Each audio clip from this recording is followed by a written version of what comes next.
really real to me. Like both in terms of the look and also to a certain extent the material. Where do you draw the line between documentary and fiction with this movie? That's a good question. I think, well, originally Pamela and I met over a year ago now, and I had sent her a film, Saved by Todd Haynes, starring Julianne Moore, and she immediately responded. She watched it and got together, and we really connected over that film. And I, had explained that I had done a lot of work with the idea of transformation and self-perception, and my photography film work, and really wanted to do something that was more grounded and a more narrative film. And I thought it would be interesting, I was always fascinated with sex symbols in the tradition of Marilyn Monroe and Bridget Bardot, and Pamela and I really loved, I expected one thing when I met her and met someone completely different who was very reflective on her life and was very open and honest about, her experiences and what she was going through. It was very brave and very comfortable with me blurring the line between documentary and fiction. So it's, I would say there's, very therapeutic. Yeah, what about this story attracted you? Why did you want to do this film? First of all, I wanted to do a film. I just thought, why is Luke calling me? And I really thought the material was an interesting thing to do, something I could really leap into, a real character, something raw and real. I've, gotten away with murder in a bikini up until now. And I just wanted to be challenged. I have more to offer than what I've been able to do. And just our connection was so interesting because it's like he knew so much about me, and I was going through a difficult time in my life at that point, and I thought, let's just do this. Let's just tear it all down and go for it and see what happens. And we really, we worked a lot on it, so you can see it, hopefully. What were some of the most difficult things to film with this? Well, I don't like being ugly. You still look beautiful, even the ugly parts. Yeah. I found her the most beautiful in the end, And I felt like, it really is. We all put this mask on. Are we putting a mask on, or are we taking a mask off? And I watch these movies like Sunset Boulevard and all these, where sometimes you get swept up into this celebrity where you don't know where you are and where you would have been or what, it's a confusion. It's confusion, but when you go through a breakup or when you get older and you're dealing with aging, you're the same person. You're still a human being. And I thought that was a really great place to draw from in this, and it really just was, it felt good. And he said, a couple of those scenes, and I saw the lights overhead, I was like, oh, this isn't going to look good. This is not going to look good. Yeah, the bathroom scene, I was in the room and she walked in, and she goes, oh, hell no. and then as soon as she saw me, she's like, nope, this is why I'm here, I'm going to do it, I'm doing this. Yeah. Isaac, our DP, was incredible and really did such a great job with balancing, a very documentary feel, but also something that is aesthetically beautiful. And that was something that we worked really hard. Isaac and I looked at so many different references together, and also David Largman, who and was just an incredible part of the process with helping draw out this strength in Pamela and this comfort. She had it all along, but it was really a process of, becoming comfortable with that vulnerability. I haven't taken acting lessons or anything like that. We got to do some really great workshops together. We worked really hard on it, and it just feels like now I'm really excited about doing everything now. It just feels really, really fun. Especially me, because as you can see, we keep taking pictures together. We've created so many other characters already. We're ready to go. You guys have such a collaborative relationship, and I know that you wrote this film for Pam. Can you tell me, did your idea of what the film would be change after you two became close? I got more and more nervous about the hard part because I really started to care more about, understanding the risk that she was taking, but she also understood the risk that I was taking. And it took us a long time to fund this thing. We worked with Sadie Turner on finding funding for this this for a long time, and so many people I want to do it with me. I want to experience actress. I don't think anyone's ever really considered me an actress, even though I've had a long career. They didn't think that I could pull something like this off, so I didn't want to disappoint Luke either. So I was just like, what are you going to do? Let's go to these weird acting classes where you fly through the air and you look into his eyes. And I didn't know anything about this stuff. It was fun, it was interesting, it was really cool. My son takes a lot of acting classes now, and I'm like, whoa, that's weird, but it helps. But it works. It works, and it's good. Yeah, that's how it works. Yeah, I think really she told me these really fun stories about Baywatch where it was like, it was in focus and it was The action, they would say, pretend it's real, action. You didn't have to audition for Baywatch, right? That's a thing I've read. No, I was famous for not showing up, and so when I finally walked in the door, they gave me the role. I didn't know what my name Del Rey was.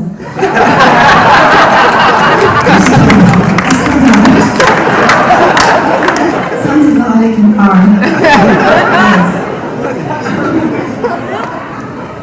Let's talk about social media, because this movie is about social media, I'm assuming. What is your relationship to it, and what are you trying to say? Well, it's definitely not about social media, but that is something that we talked about in our initial conversations, and how this kind of hyper-connected world that we're living in can... I think we're so connected. Yeah, the idea is to connect everyone, but how alienating that can really be. And so that kind of... The 28, it's weird, because he's 28, so he grew up with this digital age, where I'm, trying to put my phone and social media away. Well, also, the type of celebrity that she... I think one thing that we talked a lot about was how larger than life the kind of 90s celebrity was, and now how there's this kind of hyper connection to celebrity and fame, and I think that was something we really wanted to touch on as well in a more abstract way, just how our ideas of connection are changing. That's actually something I wanted to ask you, Pam. How do you feel like celebrity has changed since the Baywatch years? I mean, it's such a different landscape. There's so many celebrities out there now. Everyone can be famous, and people actually aspire to be famous. That's what they want to be when they grow up, which is crazy. You never wanted to be famous? No, I never did. I never wanted to do this at all. I didn't know what I was going to do. I came here for Playboy, and then just got swept up into this. I was always going to go home after I stopped working, so I'm still here. You're home now. I'm home now, but no, I've never been a big fan of social media. When we met, she told me that she was planning to move back to Canada as soon as the boys were grown, which they are now. So that was a really interesting time where I was trying to convince her to stay really and do this project, and now she's doing all kinds of stuff that's really exciting, and it really is kind of a act 2 in Chapter 2. Chapter 1 was awesome. This seems much more fulfilling and interesting. And I have time now. The boys want me to work. They're big enough. So you stayed in California, and this is such a Californian film. I mean, it speaks to so many Californian anxieties about wellness and beauty and spiritual health. I mean, is that something that resonates with both of you? It's very Malibu. I'm going to Soul Cycle with the ladies with the lips, and then they go up there, get their little Gucci bag, and go to the Mercedes, and go home to a man they might not be in love with, or even be alone. It just seems kind of sad. It's a crazy time. And We talked a lot about how, for one reason or another, Pamela became this kind of symbol of California to a lot of people all around the world.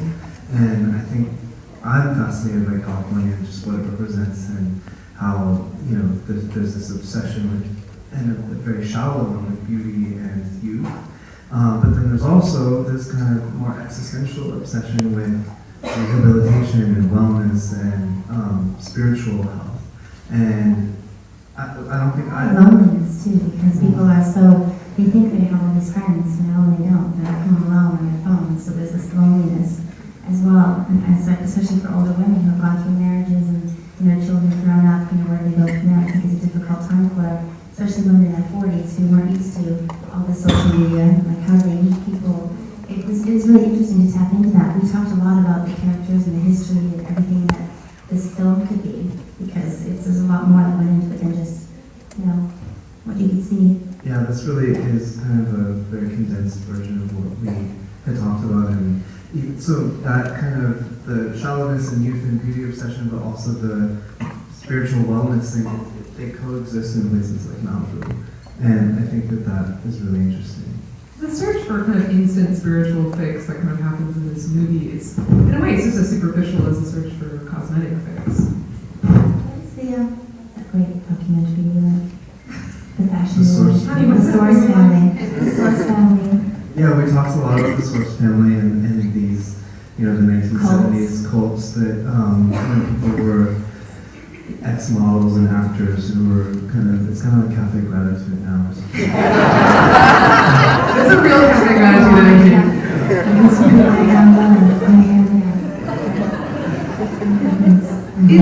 Is what happens to Jackie at the end of the film, the kind of jacking into the mainframe, is that something that in your mind is like a desirable thing?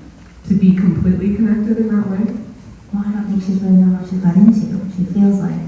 She's very vulnerable, and I think that was something we talked a lot about, even just with her voice too, how soft and kind of vulnerable her voice is. She really represents this vulnerable character that all of us kind of have this vulnerability where we want to be part of something greater. And I think things like technology are a fix for that, but it is like plastic surgery in a way. Like if we spent half as much time worrying about our internal beauty as our external beauty, I think we'd all be living in a different world. We wouldn't be living in LA, that's for sure. Just kidding. I believe this is a very intellectual town.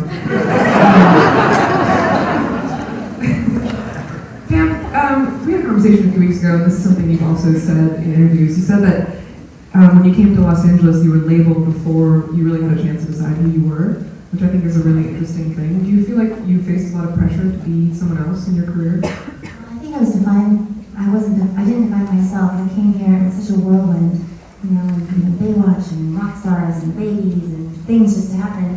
And the hair got bigger, and everything got bigger, and I just didn't realize what I am and what people wanted me to be. So it wasn't something I pursued either. I think some people try. I always ask me, how do I become an actress? How do I pursue this career? I had no clue. Like, don't ask me. It's just a big sweeping up. That's why right now I feel like I've kind of come down. I'm single. I'm able to make my own decisions and making better ones, and just experimenting with this space. It seems like I just got here again. It's like it feels like I just arrived. Welcome. Yeah, thank you. Welcome to the world.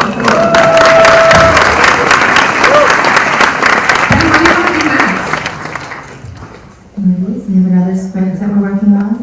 Movies, which is these. You can see the other pictures over there with the gun, more like femme fatale, and I'm working on a film next week. Is it Boys with James Franco? So people, young, really cool people, young indie film directors, and I seem to be. They're looking at me from a different perspective. They're not my peers. So it's just like Luke. They're looking at maybe the career I've had and saying, what's beneath that? What's she capable of? How did she get that far? So I've had some really great meetings with, factory brothers and interesting people that have done great films, and so I'm excited about giving it another shot. And plus, I have raised 2 boys. Now I have time. How are you going to balance your acting career with your robust activism career? That's second nature to me. It's just like raising kids. My activism is everything. I'm the chair of the board of directors of the Sea Shepherd Conservation Society. I have my own foundation, PETA. But that's gave my kind of that weird little Baywatch Playboy life some meaning to me, because I got to go all over the world and speak in front of governments and change laws for animals and for vulnerable people and for the environment. And that's always going to be a priority for me. But I get to squeeze in these little indie films, and I feel like I can juggle it all. Yeah. Her activism is actually one thing that made me think she might be a great actress, because she has so much empathy for living things, both humans and animals, and I think to have that much empathy, I think would make anyone a good actor too. So I hope she always does that, and I think it's a really important part of this performance too. She had a lot of empathy and for this character. What was your relationship to Pamela Anderson like when you were growing up, like before you knew her?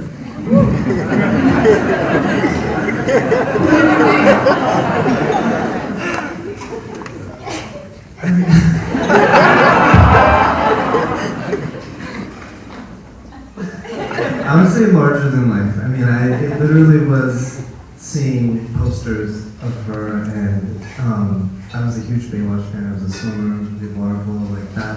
Baywatch was a huge part of my life growing up, and she just seems like, but I was always suspicious because I think I knew about her activism, and there was just always something about her that seemed like there might be something else underneath the kind of Barbie doll, larger than life figure. And it was when she cut her hair, and I was following all the activism that she was doing, that it just seemed like it might be a good time to reach out, and it was. It's like you cut your hair and the whole world paid attention. It wasn't for that. I didn't do it. It was not a career move. No, I just cut my hair into this little pixie cut on Jean Silver, and I thought maybe I could be this exotic, wonderful European woman aging this way. And I thought it would grow back in 3 months. It didn't. And it took a while, the awkward stages, but yeah, it felt good though. It felt very freeing. It was a time in my life too. I was in a relationship I really didn't want to be in. I thought, like, women do that. Like, we cut our hair. It's an emotional. Sometimes it's emotional. But the film too was something that really translated to a scene that, when we first met, she talks about how he had cut it and how intense that was, and so it was something that I wanted to write into the film, and it's still my favorite scene. yeah, and he was such a great director. That's all he had to say. Yeah? He got to know me so well, yeah. Because that's wasn't how it happened. He grabbed my hair and cut it. So I thought I'd cut it really short. Luke, I've heard you refer to Pam several times as punk. Pam, are you punk? I've heard that before, too. Peter thinks I'm punk. Pretty high. They always say that. I just think you need to be brave and bold and do new things, and I guess that's what punk is. I don't know. I definitely think she's punk. She does not care what anyone else thinks. Kind of really not in a like dangerous way, but in a cool way. That she makes decisions based on what she thinks is right. How do you make decisions? Much more strategically. Very calculated. You put this whole outfit together, and my makeup, my hair, believe me. Okay, Luke? Okay, I'm okay. You guys have such an amazing relationship. I think it's so interesting. You're going to make more things together in the future, yeah? Definitely, yeah. Definitely. We're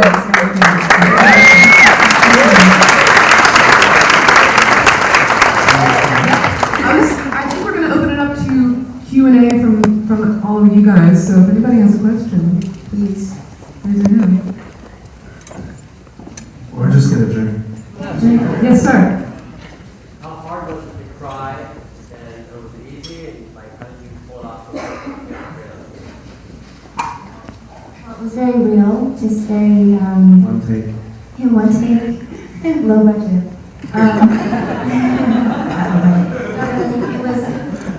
It was very emotional for me, this whole film, even watching it brought tears to my eyes, because I could feel the feelings, and I think that was one of the things I was really, I was surprised about when I saw a little screen one time when I was in the bathroom scene. I came out by accident, I saw the screen, I thought, oh my god, everything I'm feeling inside comes out on screen. I know it sounds crazy, it's probably really here, but I didn't realize how even the smallest emotion, just you can see it on the big screen. So it's very subtle, and it was. That was a huge part of it. I think was unacting or bringing the acting down. That was a big part of overacting was a big, yeah. It was just kind of, and we didn't know how emotional that scene was going to be.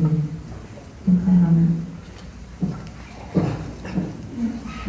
What's your hope that the viewer of this film would take away?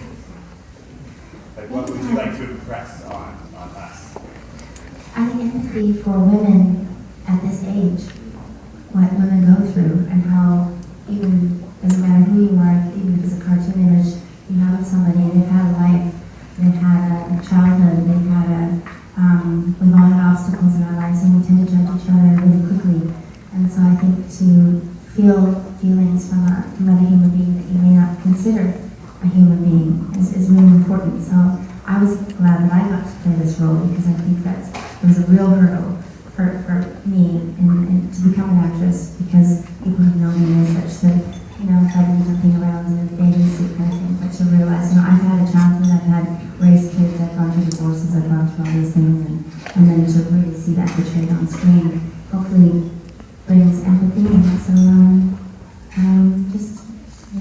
something.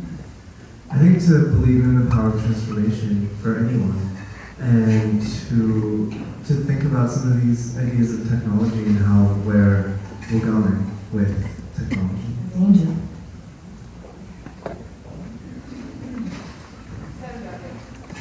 Pamela, where have you been and why now? Where have you been and why now? I've been raising two beautiful boys. They're 18 and 19. When Baywatch was a long time ago, and I didn't want to be away from them or, for long periods of time to do films. And I wasn't ready either. My focus wasn't there. And now I feel like I have, I've grown up a little bit. I have focus. And it's just right, it's the perfect time. It's just the timing. Yeah, over there. How did the Jane Fonda narration come to be? I've been lucky enough to work with Jake Shears on the score for a product short that I did a couple years ago, 2013. And we worked together again on he made an original score with, what is Steven? DJ Stevie B. There he is. We collaborated with Stevie and Jake on the Prada short, and Jane, we wrote an original script for the Prada piece, and she did voiceover on that, and it went really well. And she was happy with it, and we thanked her for that. And she said, if you guys ever want to do something again together, I would be honored. I said, well, we're working on this film together now. And so 2 days later, we were in the living room recording it. I'm a huge fan of Jingle. It was, our first choice, obviously. So, There's a hand over there. The hat. What advice would you give your 20-year-old self?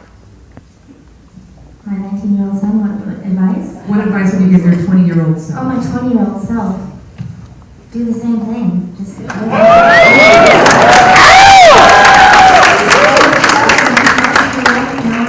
anyone tell you what to do. You write your own script, your own picture, and you know what? Be a good person, give back to the world, and it always gives back to you. Wise words. Anyone else?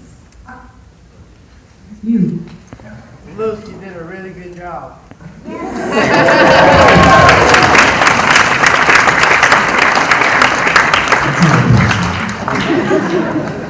Luke, did you do a really good job? She fought for me too, which was great. Who decided to put Deep Forest in there? Was that your choice? Deep Forest song? And oh my God, The I'm Enigma so song. ashamed. It's a good story behind the Enigma song. Everybody forget. Is what my kids were born to. They were born to. Tommy was smoking 80 cigarettes outside the door, and we have both my kids at home. And we play the same music both times they're there when they're born. The same song. Age of Innocence. Age of Innocence.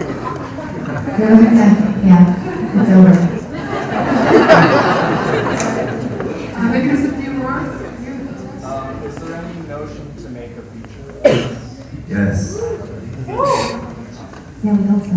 That was the idea all along, too. I mean, we would have loved to do it from the start, but it was, we needed to start small and prove to ourselves, but also a lot of other people that, we weren't totally out of our minds, hopefully. So, that's what we'd like to do next. Or a series. There's another hand. There's a hand over here. That was the question. That was your question? Sir.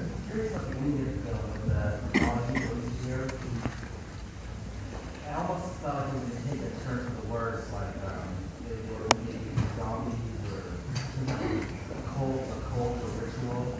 And was there an afterthought to that? Like where did that go? We need to make the film. We had talked a lot about our, phones and how much time we spend, with it right here, and just how connected we are to this device, and how it seems to make sense that pretty quickly will be in our brain. And so we wanted, on a limited budget to be able to express that idea, and so that was our solution for that. Brian.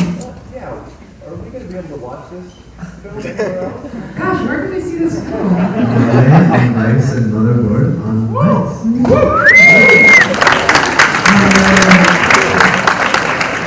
Motherboard.vice.com/connected.